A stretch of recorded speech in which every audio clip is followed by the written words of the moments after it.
Oh my goodness, thank you. Here we are once again. Thank you to Frank Delaney, our managing director, who's managing the tech for us so that we can be with you here this evening in Perseverance Theater's virtual space for our community conversation, our AAPI or Asian American Pacific Islander Heritage Month virtual conversation. So welcome. Thank you so much for joining us. And here we are, as we do, to be in right purpose. We always start with our land acknowledgement. So we invite you to join us, join Perseverance Theater in acknowledging that we reside on the unceded territories of the Occoquan peoples, also known as Kalinkat Ani, colonially known as Douglas and Juneau, Alaska. And we also acknowledge that Tlingit peoples have been stewards of this land since time immemorial, and we are grateful for that stewardship and incredible care.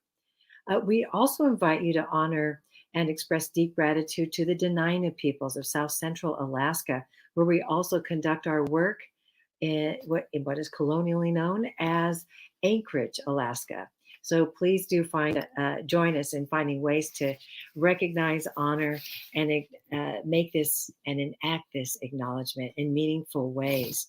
Um, we aspire to work toward healing and liberation, recognizing our paths are intertwined in the complex histories of colonization in Alaska.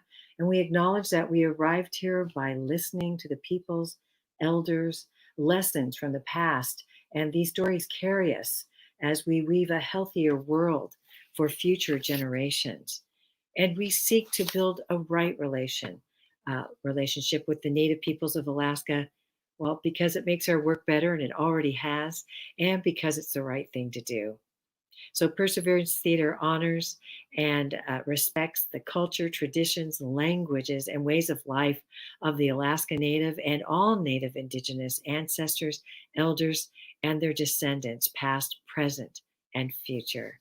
So, with that, I say Gumashish, Hawa, Chinangeli, Kiyana, Indoyaksen, Masicho, and Anabase. And I also want to add for our Pacific Islander folks, mahalo anui. So thank you in many Alaska Native Indigenous language and in Hawaiian too. Um, Once again, thank you for joining us. This evening is made possible by the tremendous support of our donors, our subscribers, our members. And we can't thank you enough. You've helped us survive these difficult times through this pandemic. And we also want to thank our spring sponsor, um, KTOO.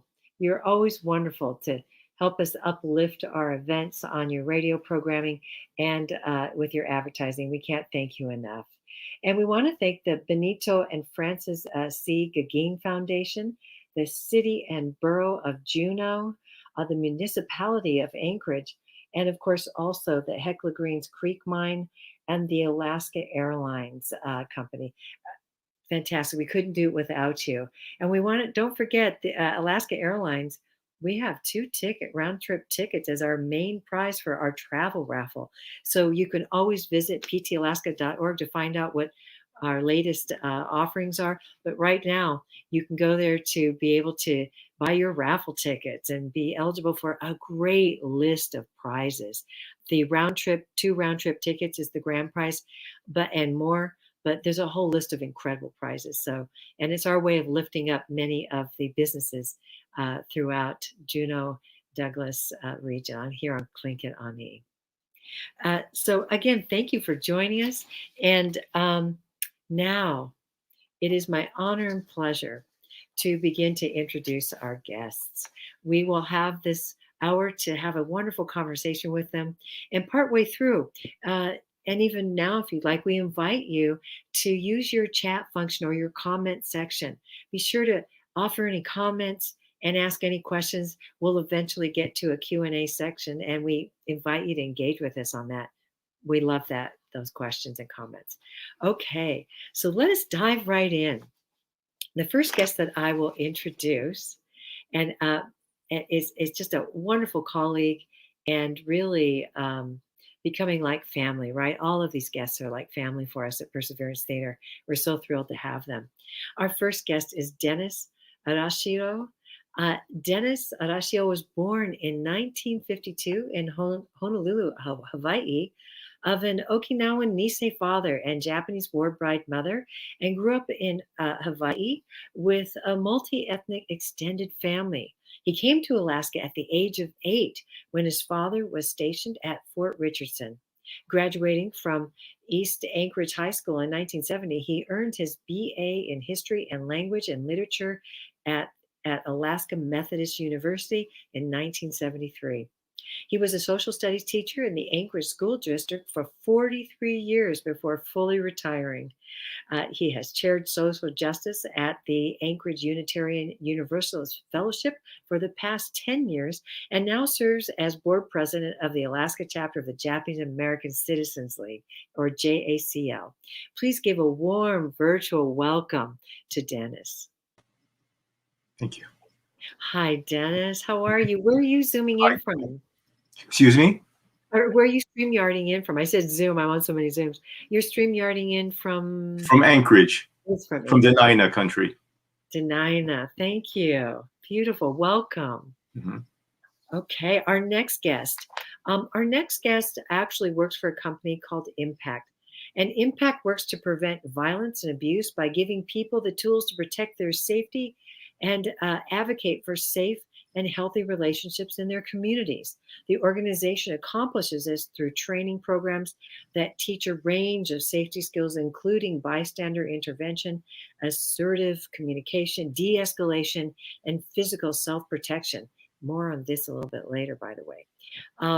So our guest who works with Impact is Adriana Li, who is a program coordinator and instructor at Impact Boston and Impact Ability program since 2017. She's worked at Triangle Inc. since January 2017, serving adults with disabilities to focus on advocacy and interdependence in the workplace. She comes from a background of arts and education, holding a bachelor's degree in theater. Yay, from Pine Manor College. Adriana looks forward to helping others develop the strength of their voice and power at Impact.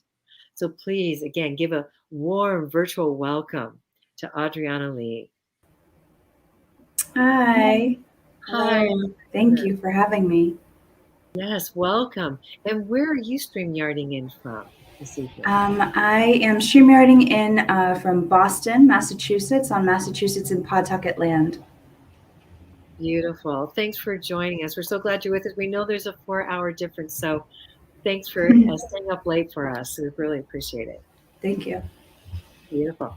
And our third guest, our final guest here, a wonderful colleague I just met, and I'm so excited to continue to get to know, Eric Carrillo. Eric is the board president at the Filipino Community Inc. Center in Juneau, which aims to foster better and harmonious relationships with fellow Filipinos and other cultural groups, and to keep the Filipino heritage culture, customs, and traditions alive. They help in enhancing the integration of Filipinos into mainstream America, to be of better service, and not only to them, but to the Filipino community at large, but also to the general public. So thank you so much. Let's give a warm virtual welcome to Eric Carrillo. Yes, thank you for being with us, Eric. Hi, Leslie. Thanks for having me tonight. Absolutely. I know I mentioned you're here in Juneau on Clinkin on Me as well.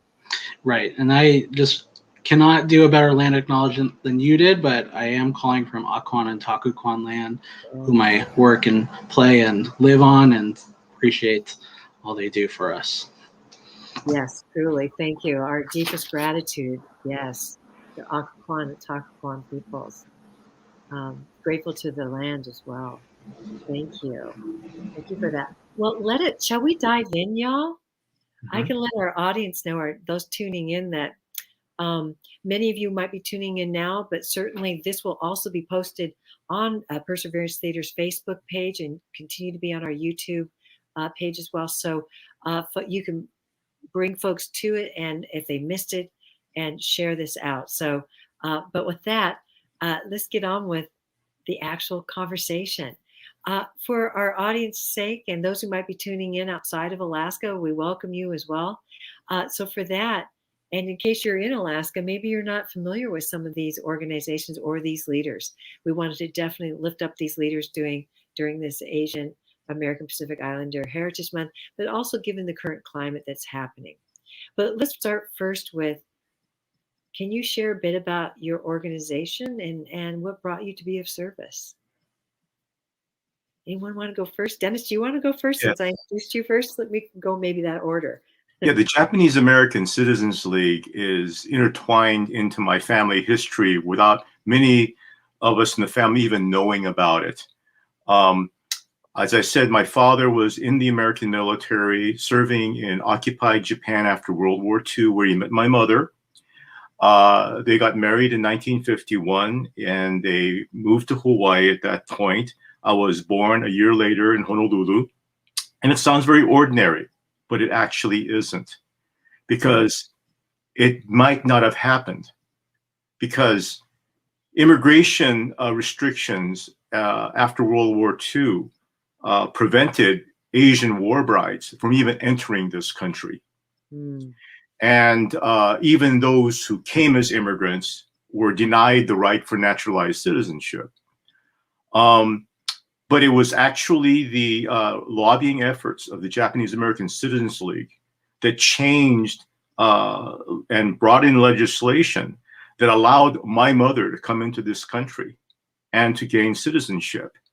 And I didn't even realize this until just a few years ago.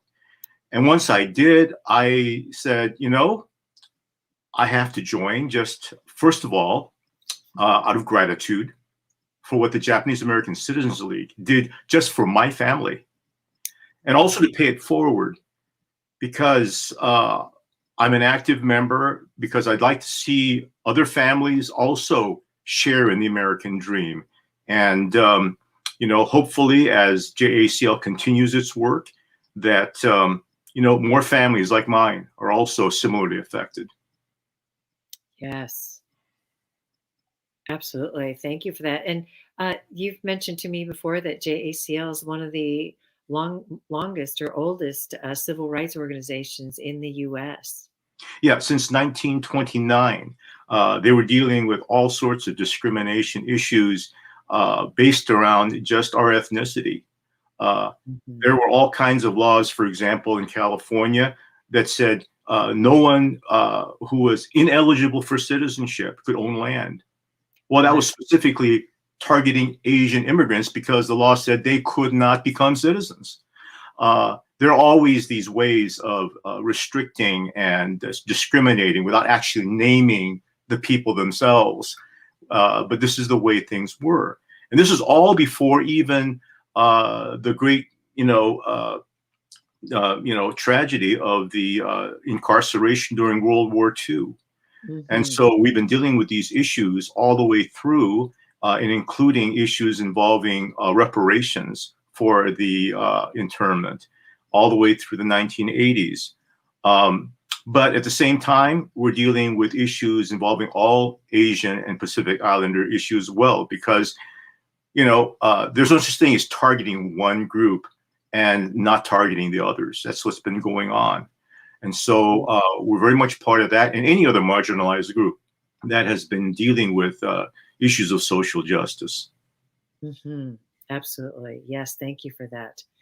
We've had Alien Land Law Acts, even before that, the Chinese Exclusion Act. So just a long history of legislation, exclusionary legislation. Yes. Thank you for that, Dennis. Adriana, would you like to share about what brought you to service and any history or anything specific about your the organization you work for, or your work? Absolutely, thank you. So I work for Impact Boston, which is a self-defense and abuse prevention nonprofit organization. I've been with the organization for about 4 years, but what really draws me to advocacy and self-defense and social justice, as well as this conversation, is a little bit of my personal background. So I am proudly half Puerto Rican. My father's family is Nuyorican or Puerto Rican, and my mother's family is from China. My mother, her mother, and her mother's mother emigrated here from China in 1963, 64, to Boston, Massachusetts, when things were opening up, but there were still the ripple effects in terms of discrimination from the Chinese Exclusion Act. So because of that, I'm pretty rooted in my proximity, my closeness to the Boston Chinatown community. I have a little bit of background in my traditional Chinese Kung Fu and lion dance.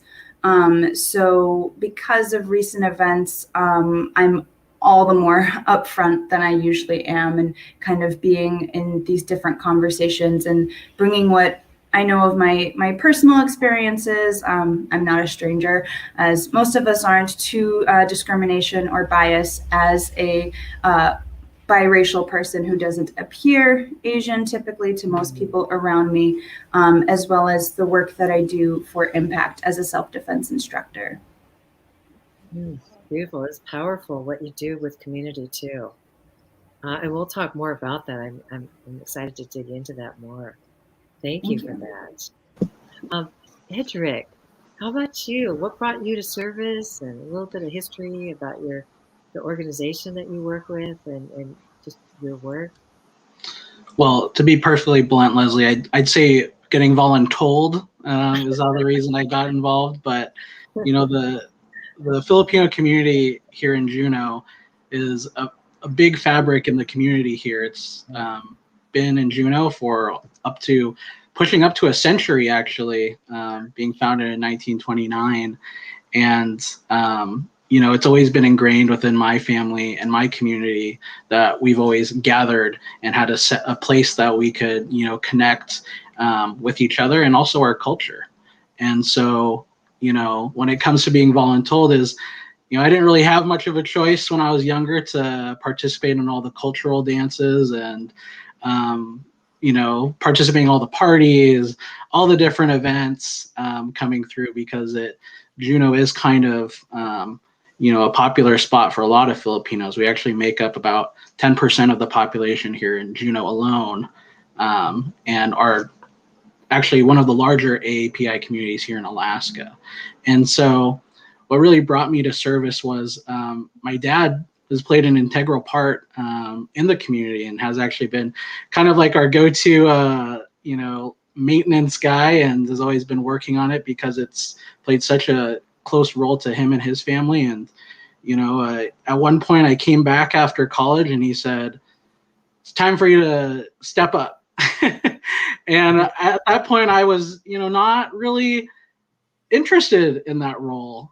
So I served a year or two in a board role and got picked up to be a board member. And I realized that, you know, there's a great opportunity and need for the next generation to come up and to really serve the community, because what I saw was a gap in the generations and wanting to serve and be involved in the community, because you see a lot of different, you know, individual families coming together that really at the time of, or the creation of the Filipino community, really didn't exist. And so now it's, you know, I'm trying to find different projects and passions to get more people involved, to pretty much carry on the torch and have those opportunities that I had growing up here in the Filipino community. Can you share about a bit about the history of the Filipino Community Inc., your community center? Yeah, so, you Beautiful. know, I guess when stepping up in this role, I kind of took it for granted as, you know, it's a place where my family and friends can gather and we can have a party. And, you know, as I delve more into the history, as I think everyone should when they have a chance to dive into any cultural, you know, building or entity, is I realized that the Filipino community isn't just for Filipinos. You know, it's more than that. And digging more into the history, I realized that it actually was created because in there was a time of strife between different racial groups or minorities, and Filipinos and Alaska Natives were butting heads, and and then at the time there wasn't really a place where mixed families that came to be known as mestizos could find a place to belong. And mestizos are intermixing of Filipinos, Alaska Natives, or what have you. And a group of Alaska Native women really took the charge and said, we need to find a place to call a community center and have a place where we're safe, we can talk with one another, and we can really share each other's company and culture. And so they really spearheaded the creation of the Filipino community in the 1920s, very long time, and created this wonderful space that I have the great opportunity to lead and continue to build upon. And so, from that, it's really just welcoming all these different perspectives and cultures that we can share our culture and vice versa. And it's something that I didn't know. And it goes all the way back to actually having Governor Egan, our first Alaska governor, be a big part of, being part and present in the community as well. So very cool and interesting history once I delved into it. Really interesting history. I love that you mentioned that the idea of community coming together, and even in your bio that the Filipino community is interested in also how we support other communities as well. I had the benefit of that growing up in Seattle. My mom went to a Catholic church that was largely Filipino students, and the Filipino community invited all of us Japanese community folks, our parents or grandparents at that point, for reunions. They always invited us into their community events. And so I thought, I'm learning from you. It was very cultural to do that. And we felt just very welcomed and always had a beautiful time, and have long relationships that form because of that. So I'm happy to know that. Wow, beautiful. Thank you for starting with that, because I feel like you all shared where you have a sense of pride in who you are and the community you come from and the legacy you come from. So it's powerful, always important to lift up, especially as we, Adriana, and you've mentioned a little bit about the current climate. I can share, and this is wonderful to offer, just to bring people up to date. Even as we know, since the start of the pandemic and all the rhetoric around what we call the COVID-19, right? The Chinese flu, Kung flu, and all this, it's kind of kicked up a lot of racism, and therefore a lot of incidents have occurred. And I say this too, as we just take a breath here a moment, to acknowledge we just passed the 1 year mark of the murder of George Floyd. And then over now, since March, we had the Atlanta shootings of the 8 victims who were Asian. And basically we've had other shootings too, mass shootings, some that included Sikh and other folks in our Pan-Asian diaspora. So it's a challenging time right now.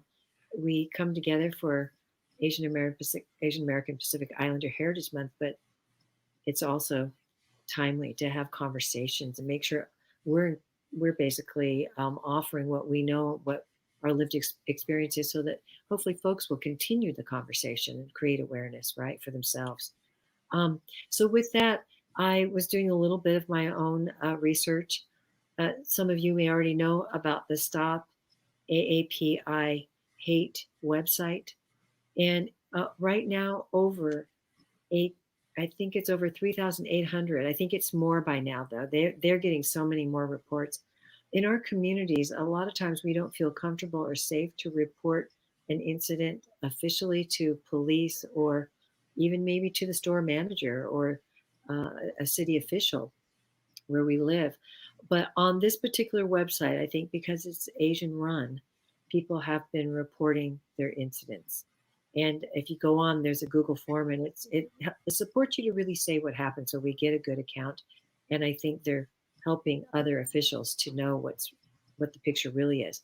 So there's over 3,800 reports. That was I'm sure there's more now because we've even heard of more in the news. And then, and in Atlanta alone, since the shootings, they've had over 2,800 reported incidents of anti-Asian hate crime. So here we are in this. I don't know if it's just a moment. I think it's a period of time. It's not probably going to go away fast as long as folks keep using derogatory language, right? To keep it sort of perpetuating and kicked up as a hot button. So I just ask all of you, what are your thoughts on that? And we see certain things in media that probably pit us against the Black community. We have all these dynamics. Is there any particular way you're thinking about it, looking at it? I know, Adriana, certainly you're addressing it probably very directly. Would you like to start us off? And then I invite us all just to kind of into a conversation about this. You don't have to wait for a turn, just as you have your thoughts. Yeah, bubble up. Please. Absolutely. Thank you. So something that we're noticing a lot at our organization, and that I'm noticing on a personal level within my own communities, is a sense of like returning to this powerlessness that I feel a lot of Asian communities have internalized over the years, over generations of staying insular or within their own communities, and to be safe, to build upon their own and have their own successes where they weren't integrated, or included historically in those opportunities. And so now what I'm seeing a lot of is a return to fear, is a return to feeling we're going backwards, is a return to powerlessness, or like if you've never had that sense of power or success for yourself, now it may be there's less hope than before. And I think for me, I've noticed a lot with this pandemic, as I'm sure a lot of people feel, it's become somehow this scapegoat for all the discriminating mindsets, the derogatory mindsets that I'm sure are not things that happened overnight for people. These are things that have been brewing. These are things that are very deeply rooted in ignorance, in misunderstanding, and lack of wanting to connect and wanting equality. So while I'm torn personally as a self-defense instructor, while I'm feeling that I'm starting to reach out and be a support and provide support with classes, safety classes for Asian elderly that have reached out to us in the Greater Boston Community Centers, or women who are Asian and Asian identified. I feel this connection, but I also feel really sad that the connection is happening this way under these circumstances. So in knowing that it's hopeful for me that there is a sense of increasing solidarity, but it's in mourning. And it's hard to build empowerment from that, although it's very much possible, and it's what happens. It's true. In mourning, once those shootings occurred, more than one now, I felt like there was a collective grief going on for sure. Yeah. Well, I'd like to share that this, of course, is nothing new. Whenever there is a trigger, of course, one big trigger was Pearl Harbor. And all of a sudden, an entire group of people are scapegoated for this, whether they were citizens of Japan or citizens of the United States. It was all race-based targeting. And of course, being placed behind barbed wire and watchtowers and armed sentries. This was, of course, the experience in World War II. But that's not the only time this has been going on. Just 30, 40 years ago, if anyone remembers the name of Vincent Chin, yes. He was an American of Chinese descent, and he was beaten to death by two white auto workers. And this was at a time when there was a lot of anti-Japanese feeling because of the competition with Detroit. And he was mistaken for Japanese and beaten to death because of this. So that was another trigger. Now we have the pandemic as a trigger. And of course, there are times where people said, well, geez, no one's discriminated against Asians now. Well, that's maybe when the virus is dormant. But all it takes is that trigger. and Mm. it shows up again. That's a really good point. Those moments in history we can look back on as triggers. Yeah. Yeah, and just talking about the points that Adriana and Dennis talked about is that, I think that it is important to build a sense of community and also, gain allyship with those around you. And, that's something that we're really looking for, is broadening the scope of understanding so that, we're not making assumptions about one another before actually having a conversation or breaking bread. And talking about what Dennis mentioned is, it's not a new thing, unfortunately. And, it stems back and makes you look where to start. And, even from the first landing in the 1500s for Filipinos, like it existed, it's colonialism and just this, overt sense of racism, to be quite honest, has existed. And so, how do we move forward? It's, trying to address the elephant in the room. And, part of that is the rhetoric that's coming out and folks feeling emboldened to make these assumptions without actually getting to know the people of whom they're discriminating against. And so, I really think that it's important that instead of buying into the rhetoric, is that, I challenge folks to get out of their comfort zone and actually talk to some of these people that you feel a certain way for, I don't know what reason, besides maybe you're watching too much on, the news, or whether it's you're listening to a specific type of person that feels a certain way. It's just, I think it's important that the diversity that is the United States really makes this country great. And when we forget about that, we really start, defeating one another. And instead of building each other up, we're taking each other down. Mm-hmm. Well said, Cedric. Beautiful. It's true. Even though systemic racism can have us pit us against each other, that's not our natural way of being. It's really to come together and support each other to sustain as you live and live well, right? Um, and that's actually the best way forward to end systemic racism. I just was in a First Alaskans Institute training program. Thank you, First Alaskans Institute. Oh my goodness. Yes, Guyana, goodness, sheesh, Hawa, all the thank yous, right?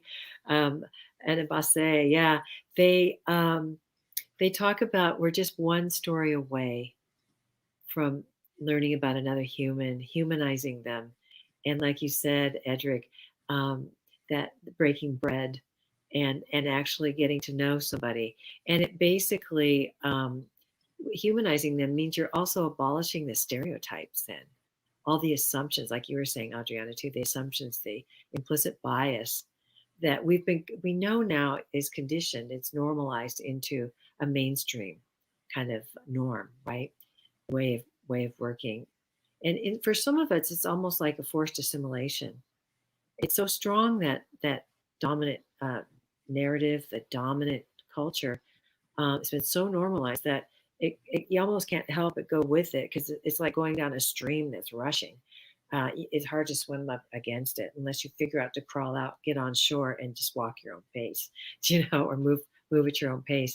So I just think about a river all the time. There's beautiful things about rivers, but when it comes to assimilation, it feels very forced the way it flows so fast. That white-centered, white supremacist culture. It's urgent, it's competitive, it just keeps moving. So with that, how do we look at moving towards healing ourselves from these historical and contemporary traumas? How do we find solutions? I know, Edric, you mentioned coming together in community. Like at the center, you all are doing incredible work. Yeah, for community. Yeah, especially during the pandemic. Yeah, I mean, I can't say we felt it more than other communities or organizations, but we've definitely felt the causes of the pandemic. We haven't been able to meet. A cornerstone of Filipino culture is being able to get together and see one another and, embrace one another. And that's something that we haven't been able to do. And it's also given some opportunities to partner with other different organizations. And so one of the longstanding relationships we've had is with the Glory Hall. They've been our neighbors since I can remember, and they serve a very those experiencing homelessness. And we had an opportunity to, when we weren't using the hall, to open up our halls because it was a larger space to accommodate the need, and we really wanted to fit that. And there were conversations about presumptions about what that would entail within our own community, and so that started a discussion within ourselves. And so how we move forward really is kind of looking out from within ourselves to the rest of the community, because until I do my homework to try and understand my culture and community, I can't really serve the community at large that well. So I'm learning as I go. I'm never going to be an expert in what's going on, and I just appreciate having this platform to talk about it. But really, I think the way that we mend these discrepancies and find common ground is just really opening the door. And so our door at the Filipino community is always open for members, whether they're visiting, whether they're serving on the cruise ships that are in town. We are open, and we want to include anybody that we can, so that you can share with our culture and we can learn from you as well. Beautiful. Thank you. Mm-hmm. I'd like to address a couple of things, and it has to do, of course, with having that sense that this could have been me. Whenever anything happens, not just to our own ethnic group, but to others as well. I mean, I remember on 9/11 when I was driving to Wendler Middle School, and I heard the news, but at the time it was very incomplete, and we weren't even sure who was responsible for those particular acts. And I spent the entire day with my students just picking bits and pieces of the news that took place. And all during that time, no one knew who was responsible for 9/11. And I had no choice but to say at the end of every period with my students, regardless of who's responsible, let's not place a broad brush and blame an entire group of people, innocent people, for what may have happened. And of course, I thought about Pearl Harbor. I thought about the Japanese internment right when 9/11 happened. And so that informs what the Japanese American Citizens League has done, because they've supported those people who've been targeted in the very same ways in a different generation, at a different decade. But this is the whole point, that this is the sort of thing that has happened and can happen again and again. But who's the target next time? Mm-hmm. Dennis, can you share a little bit about, as we work together, like you encourage us to, Edric, about being in solidarity or coalition? The JACL Alaska has some really important initiatives that they're working on, right? Well, a number of things. Of course, one of the things, and of course, we're still in the learning stage here. We commemorate on February 19th, what we call our Day of Remembrance. That was the date that Executive Order 9066 came down, which led to the Japanese internment. But what a lot of people don't realize is it is the same order that led to the Aleut evacuation, that led to the forced removal of the Aleuts from their homeland and their incarceration in Southeast Alaska, which led to starvation, deaths, and that's another part of the story as well. And I've been made familiar with the Funter Bay group, which is trying to memorialize that experience, because there is, of course, Aleut grave sites there, and these are people that didn't survive that experience, and so we're doing what we can to support that particular effort. and at the same time also involved with the oral history. We have an oral history project right now that involves, the Japanese experience here in Alaska, because people here throughout the state, Japanese as well as Japanese Americans, were arrested and sent to camps in the lower 48. And so we need to be aware of these things. And of course, social justice is social justice, regardless of, the reasons for the targeting here. And so I'm hopeful that we can make more and more connections with each other, that it's not just a case of one single ethnic group, and it's just the Japanese American Citizens League just for themselves. One of the things I'm trying to do is do a lot of networking and basically, intersect with people elsewhere. And I think regardless of what the incidents are, whatever took place, that we make those connections. Beautiful. Thank you. And you're right. The way we help each other to heal and rectify the past, it makes sense to work together because of how really we can't talk about World War II concentration camps without talking about ICE, because the way Japanese were surveilled for years before we were actually mass evacuated, and then forced removal. We can't talk about that without talking about African heritage peoples and being stolen from their country and forced into enslavement on stolen land here.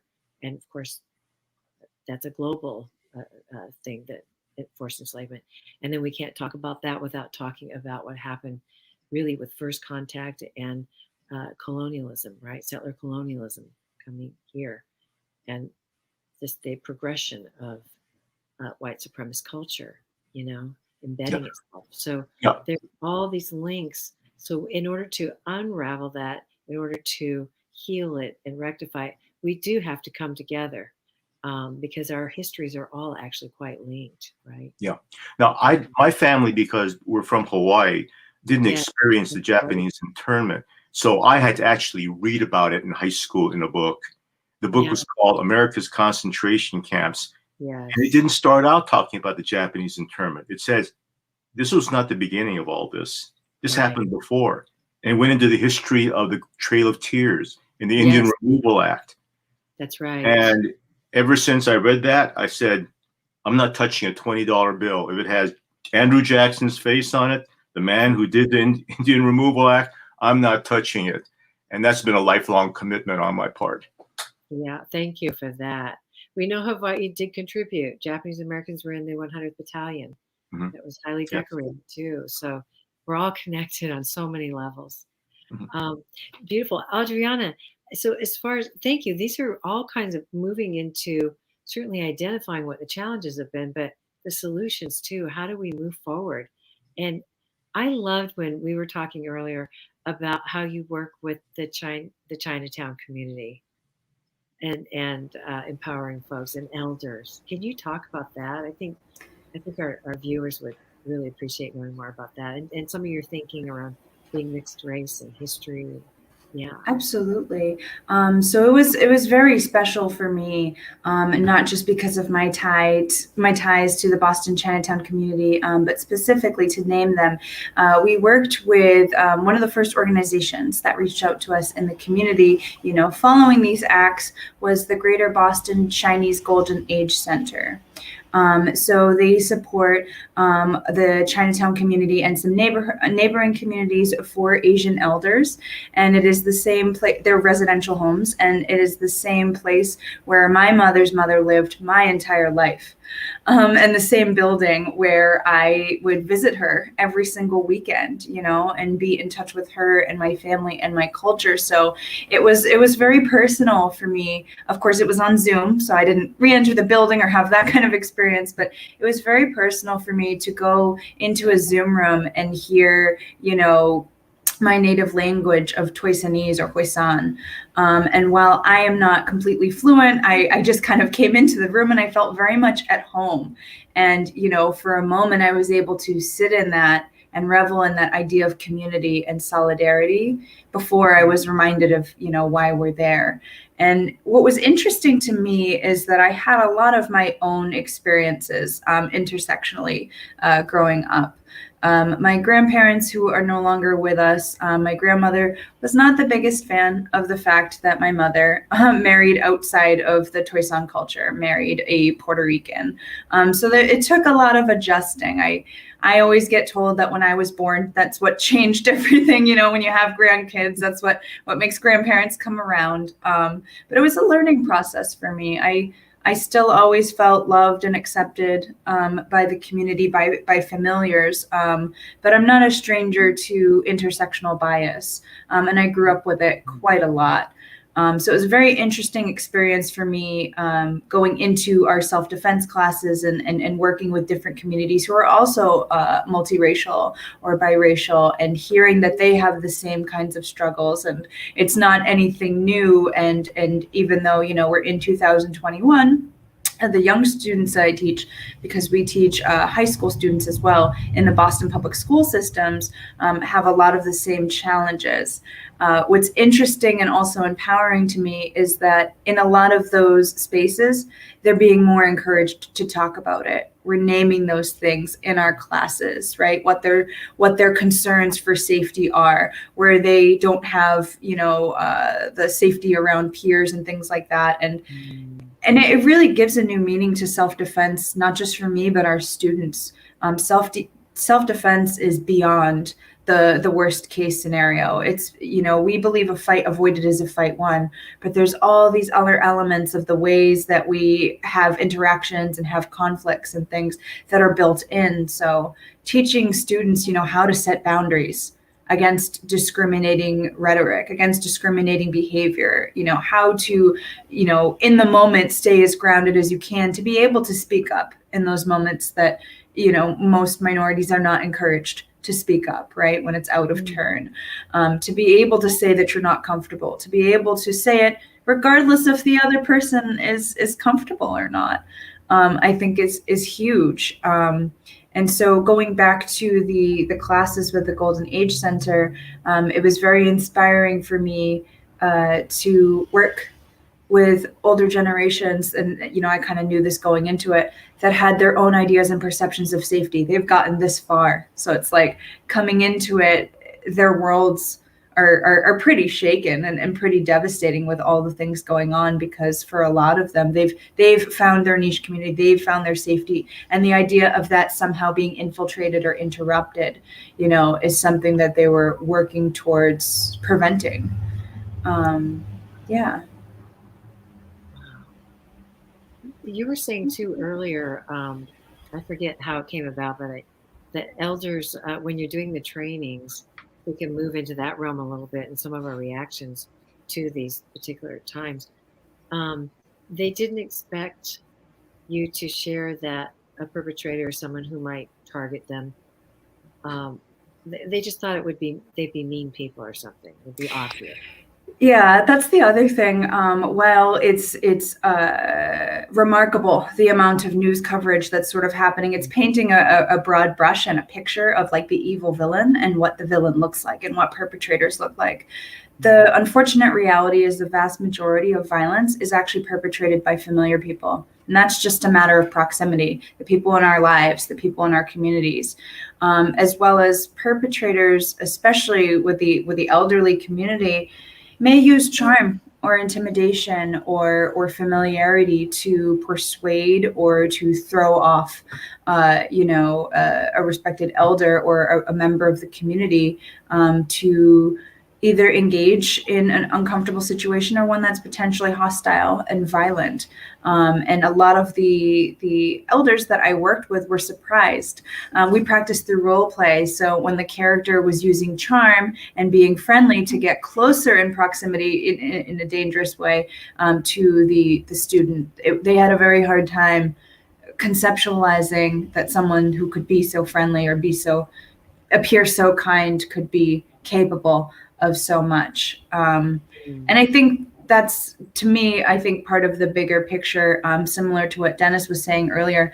This is nothing new, and all the historical acts of violence and discrimination, in my opinion, have led us up to this point where now we're scapegoating the realities of the pandemic in a time where we really should be together. And we've all, as a universe, suffered quite a deal of pain, trauma, and loss from the pandemic. Somehow we're using this, well, not we, but folks are using this as a scapegoat to further that divide and further that violence.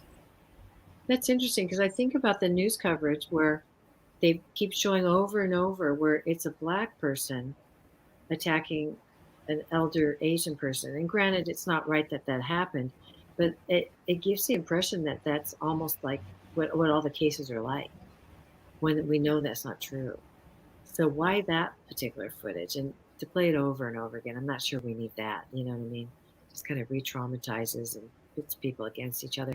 When the actual entity that we should be thinking about is the rhetoric that triggered everything to bring up all of the systemic racism and the frustrations, and it's like, yeah, where do you put that notion of where to do different and how to change something or correct it?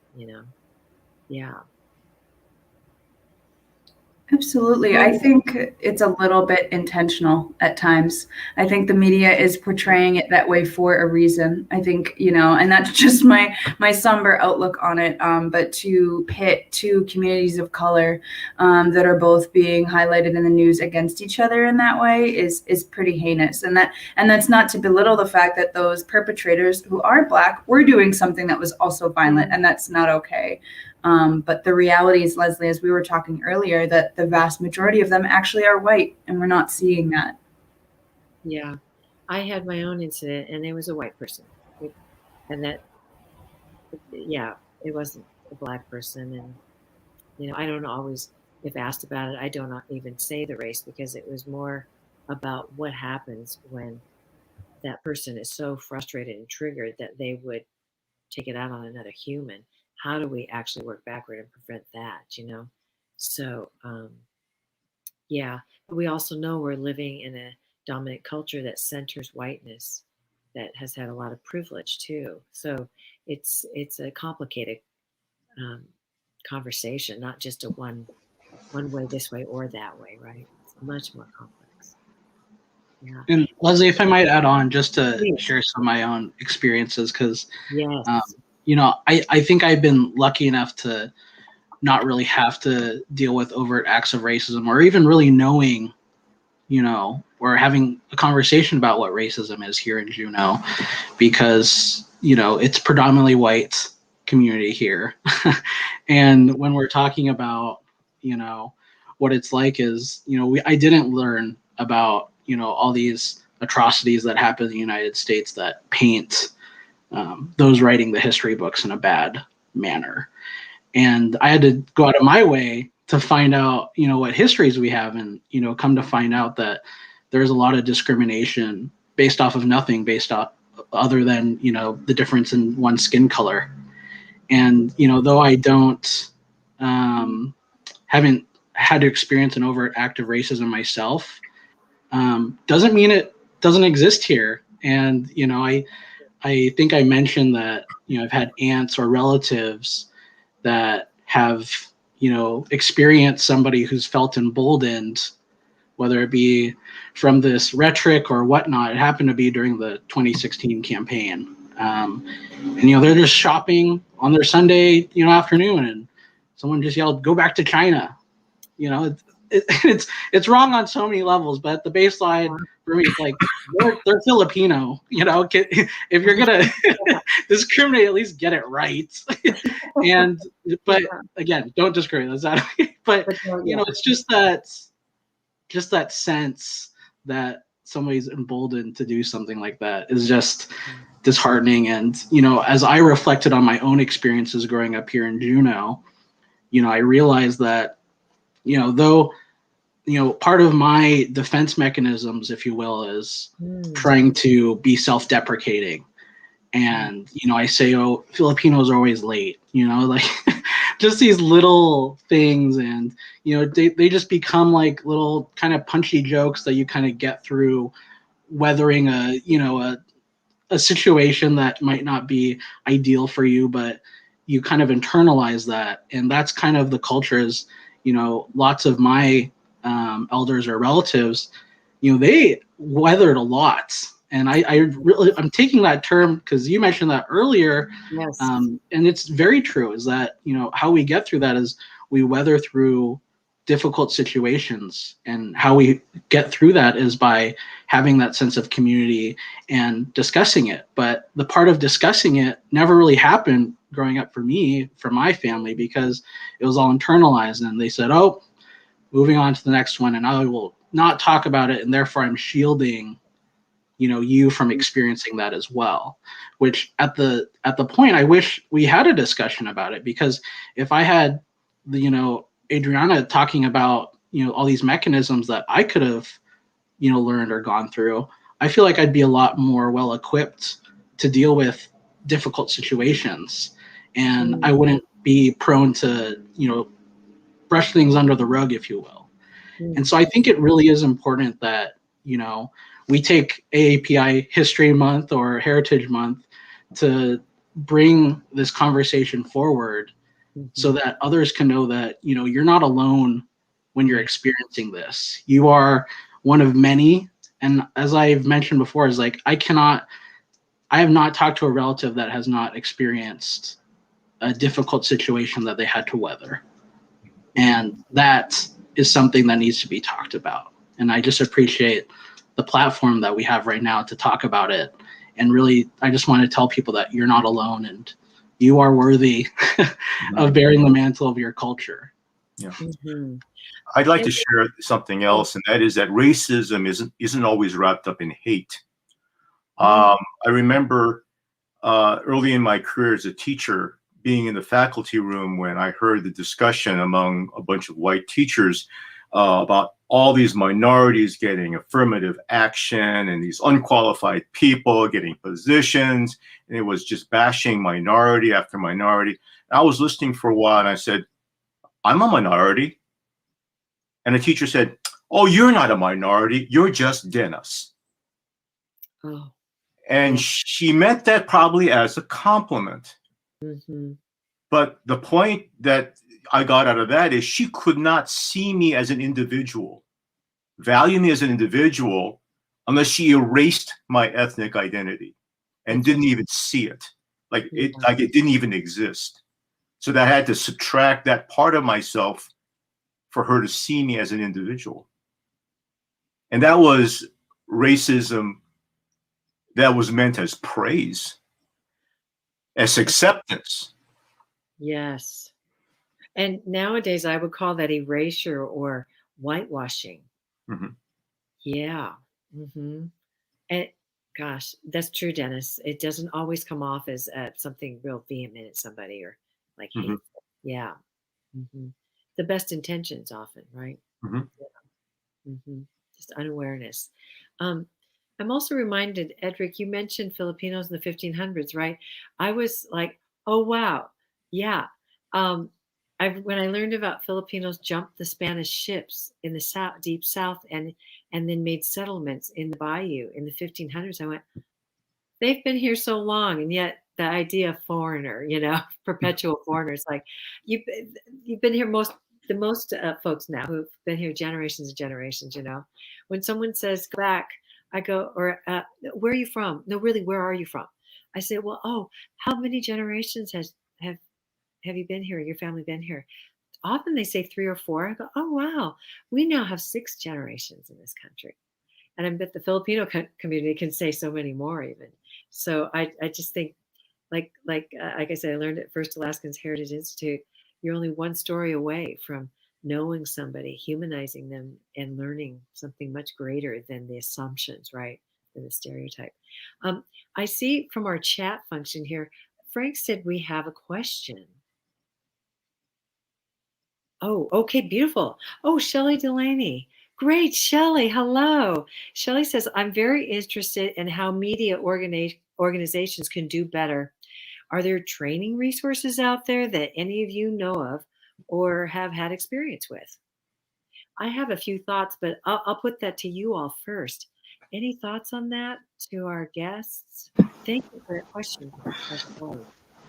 So, I don't have any resources that I could share with Shelly, but I can certainly say the folks at KTO have done the community a service by really incorporating more, BIPOC, voices into their stories. And I think that is really kind of a great starting point. And maybe, in future we could have folks like Adriana come in and talk about, how to, evaluate situations and deal with them in the best manner we can. But just kudos to KTO and their team, and really appreciate all the opportunities they've given me and my organization to talk about things that are going on in the community. That's when I first learned about you, Edric, was on hearing you on KTO. Oh, that was great. I know that, Leslie, you brought up First Alaska Institute, and they've done incredible work dealing with racial equity. And I think, that's one particular organization to contact, because they've had a lot of experience dealing with racism at all levels, and working with people who are Alaska Native, white, African American, Asian, and they're not strictly dealing with Native issues, and so I think that's an important resource. Mm-hmm. Thank you. Powerful. Adriana, any thoughts about that? The media? Yeah. So I don't know necessarily like strictly for media organizations and sort of their approach to how they do their work. But Impact actually does do work on with the racial equity lens. We work a lot on navigating microaggressions, challenging conversations, workplace conflict, as well as de-escalation. We actually teach a lot of organizations and workplace dynamics, how to have sort of healthy boundaries, healthy relationships in terms of navigating differing opinions, conflicts, and things like that, as well as how to assertively speak up and sort of notice these things. So I would say we could be a resource for media organizations that were interested in sort of going there and working on that. But it really stems from a place of advocacy and safely advocating around each other. Mm-hmm. Yes, thank you for that. These are all fantastic suggestions. Absolutely. Anybody want to add one more, or any other thoughts on that, specifically around media? Because sometimes I know you might advertise for your organization or somehow promote, and in doing so, are you thinking about things in a particular way?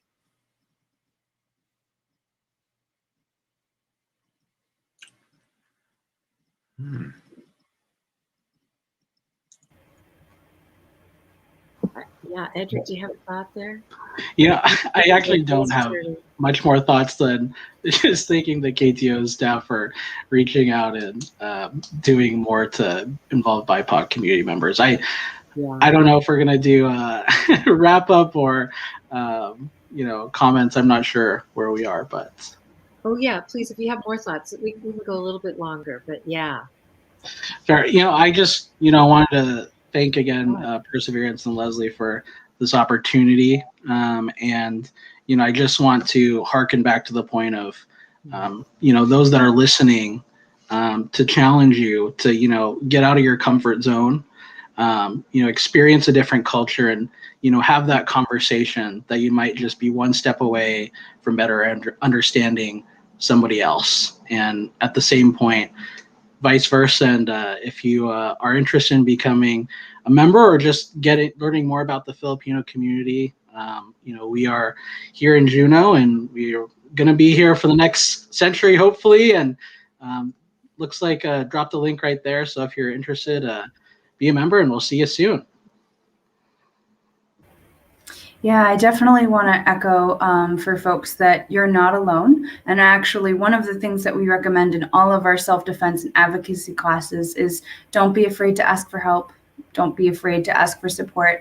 I know in a lot of my communities, there is a sense of pride, which is amazing and empowering, but at times there's a sense of wanting to do things on our own because maybe those are the situations that we've ended up in. And I see the link is dropped here. We have a list of resources at our website at impactboston.org. So the hyperlink says impact presentations. That's also PowerPoint slides of our work, as well as support resources specific for Asian Americans and Pacific Islanders. If you scroll to the third link, you'll see that website that Leslie mentioned, stopaapihate.org, as well as other resources and handouts. We give bystander safety strategies. There's a handout on that website that's both in English and Chinese. So check it out. And just thank you, everyone, for having me be a part of this conversation. This was great. Beautiful. Dennis, any thoughts? Well, the problem I have is the term media, because that encompasses so much. Mm-hmm. And unfortunately, there are parts of media that target a particular audience that actually thrive on divisiveness. Mm-hmm. And actually, profit off of that sort of thing.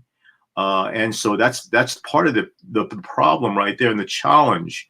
And the only way to deal with that is to develop media that goes in the opposite direction, mm-hmm. and doesn't try to be so divisive and stir up those kinds of fires, and try to spread more light rather than heat. Mm-hmm. And you can't shut down divisive media. All you can do is to create more inclusive media, and that's just inviting more voices in, regardless, just inviting more voices in and being accepting of them. Mm-hmm. Thank you for that, all of you, all your suggestions and your offering of resources. I would also say that very much in alignment with what all of you said, that with media, it could be social media. You can write to the folks who are the hosts of that page if you feel that something's posted and it keeps re-traumatizing or triggering other people. Maybe write to them and request it be taken down. I'm someone, when I watch TV, if I see something, whether it's a news station or a particular TV show, they all have websites. I go to that website and I'll actually write a comment.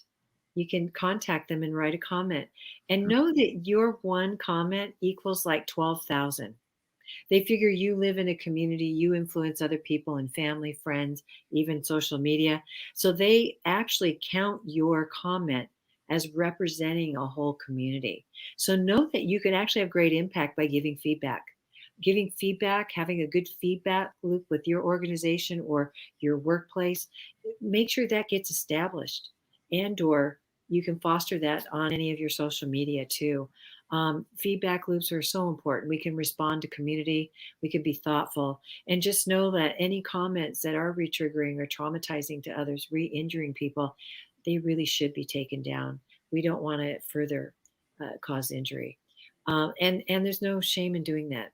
You're being of service really to help with keeping folks safe and for our well-being of our communities. I want to share too, right before you all go, because I know we're getting that time where we want to close and you can get on with your evenings. Oh, Shelley High says, Gunashish, great. Thank you for tuning in, Shelley. Beautiful. Oh, Cynthia Yee, thank you, everyone. Oh, thank you so much for tuning in, Cynthia. And looks like Chloe Martin, happy AAPI month.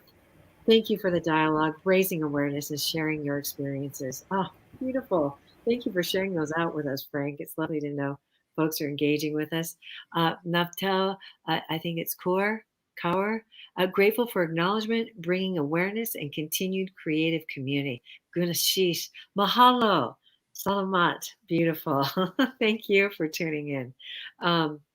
Yes, I want to share with the community that it's very much in early stages of organizing, but I've gotten beautiful feedback from these folks here as our guests, as well as from other arts and culture leaders, that it's my goal and my desire to bring Adriana to our community to offer us actual training. and it would be open to our community, and we would make sure everyone can have this, so that I think about, how do we show up for each other in these moments? How do we practice being able to de-escalate a situation, being able to heal ourselves by practicing our empowerment, reclaiming our empowerment? And I really believe, I've had conversation with Adriana, I believe for us as Asian American, Pacific Islanders, Native Indigenous, the Black community, Indigenous community, where we've been, in the Latinx community, mixed race communities, where we have been perhaps disempowered or had our own historical and contemporary traumas. Those little places are, my board president, Joe Badar, talks about little knife cuts that add up, right? Whether it's a microaggression or a major incident, all of those things add up to disempower us, maybe make us shy away a little, like maybe not that, not quite engage, or be hesitant or fearful to engage. I'd like to see us reclaim ourselves, and in the process, know how to show up for each other. I actually think it's going to change the art. I think it is going to make our art even more powerful. We'll be able to be more visionary. And I think the storytelling will only get deeper and richer. So that's my goal, is to bring Adriana here to be with us and train us and help us learn and reclaim ourselves. Give us all that to practice with each other too. In community practicing, that's ensemble building. That's how we rehearse a play. So with that, thank you so much, each of you, for taking the time to be with us in community here at Perseverance Theater in this virtual space. I can't wait till we can have you in person at the theater for a conversation. In the meantime, I know we'll be in touch. You're now family with us. I say that to all our guests that are on. You're now family with Perseverance Theater. So again, thank you for taking the time. Yeah. Gunashish, Hawa, Indoyaksen, Chinan, Masicho, and Base, Guyana, and of course, domo arigatou gozaimasu. My deepest Japanese bow to you all. Thank you. Thank you. Yes. Thank you. Good. Yes, Gunashish, mahalo. Thank you. So with that, as we bring another rich, important conversation to a close for now until our next one, we definitely, once again, thank KTOO. And I know Capital Chat, you've had us on many times too, when we talk about media. And so thank you for that. You're so inclusive with many voices in our community and all the goings on. We thank you. And of course, all of our funders, donors, foundational support, thank you. I also want to remind you, you can go to ptalaska.org if to help sustain wonderful theater. You've already helped sustain Perseverance Theater through the years and through this pandemic. We can't thank you enough. Our deepest, deepest gratitude. And also there, you will find that you can register for STAR, our summer theater youth program, our summer camp. So the registration is open. Sign up. We've got a wonderful slate of teachers that you all know too. And Rio, Alberto, and oh my gosh, Hallie Duran will be with us. Caleb Bourgeois is one of our main organizers and arts educators, and Maya Bourgeois. So, and more, DJ and Conrad, Frank. Oh my gosh, we have a great slate of teachers, and we're working in concert with Sea Alaska Heritage Institute's summer program as well. So just know that we've got so much in store for you this summer, and we're working so that we can be safely in person and online if that's how you feel most comfortable. So look for that.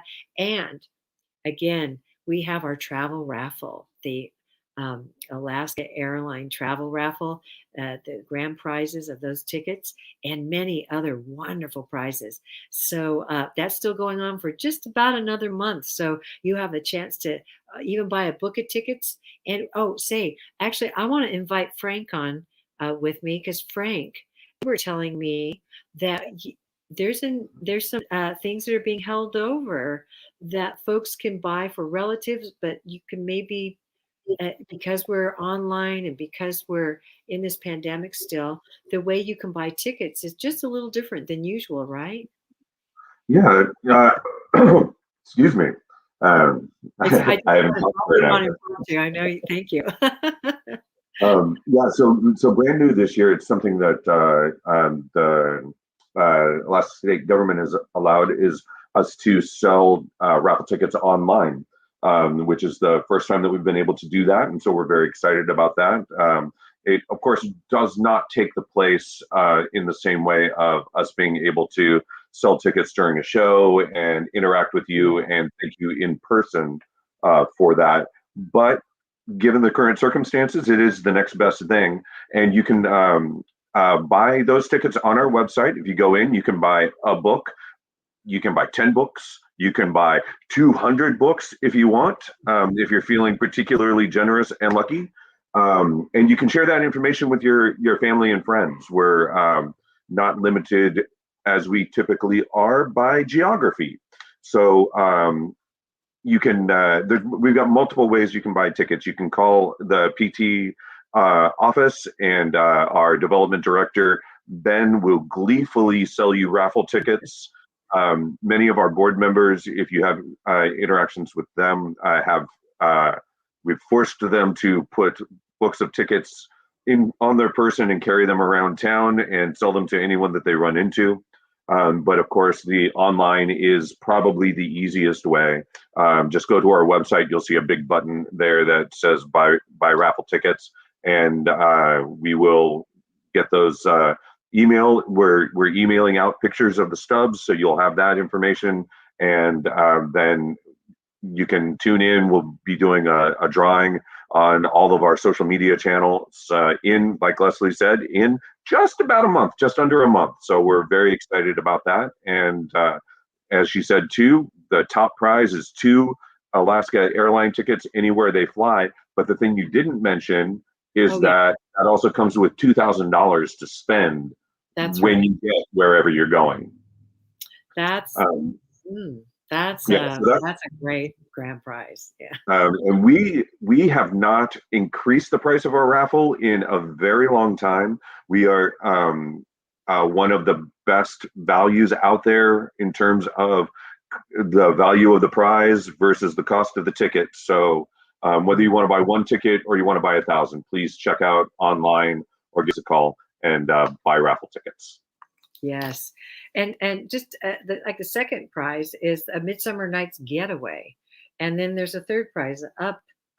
These are based on some of the titles you might recognize. They'll play on words. Up, you in a flying chair. It's a helicopter ice field ride. I mean, we've got some amazing prizes, y'all. Just check out the prize list. So, and there are up to, I believe, 14 prizes. So, and there's a full prize list available on the website. Yeah, lots of chances to win, not just for the one grand prize, which is, of course, what anyone hopes to win, but definitely every prize is fantastic. So there's, 14 prizes we're giving out, and it's worth getting those tickets and getting your chances in there to win. Absolutely. And I would like to mention, please do take a look at that full prize list and support those organizations that are supporting us. Every single one of them on there is a community supporter. They don't only support us as an arts organization, but they support all kinds of worthy nonprofits throughout the communities that we serve. So do please support them however you're able. And I am eternally grateful for all of the support that they provide to us, and that you as patrons and viewers and raffle ticket buyers provide to us. Absolutely, yes. Just to name a few, a song Sushi, 4 Point Sheridan, the Sandpiper Cafe, the Capitol Inn Bed and Breakfast, Douglas Cafe, and Louis Douglas Inn. We've got also the Anchorage Museum at the Rasmussen Center. These are wonderful prizes and just wonderful and important businesses in our community. So we're just wanting to utilize this as an opportunity to lift them up too. Yeah, absolutely. So with that, thank you, Frank, for that impromptu appearance. And thank you for being our producing entity for the evening. It went so smoothly. And I thank Erica Stone, our Director of Marketing and Engagement. And once again, yes, Ben, thank you, Ben, for your hard work too, as our Director of Development, and all of our staff at Perseverance Theater, our board, and of course, all of you for tuning in, and those of you who are able to buy tickets, be a member, a donor, a contributor in so many ways. So many of you have come and just helped us out and volunteered too. We couldn't do it without you. So thank you so much. Yes. With that, I think we're done for now. As Frank and I always say, be sure you're staying safe, wear your masks, and if you need more information, please get it so that you might be inclined, if you haven't already, to get vaccinated so that we can get back to being in person here at the theater. Absolutely. Yes.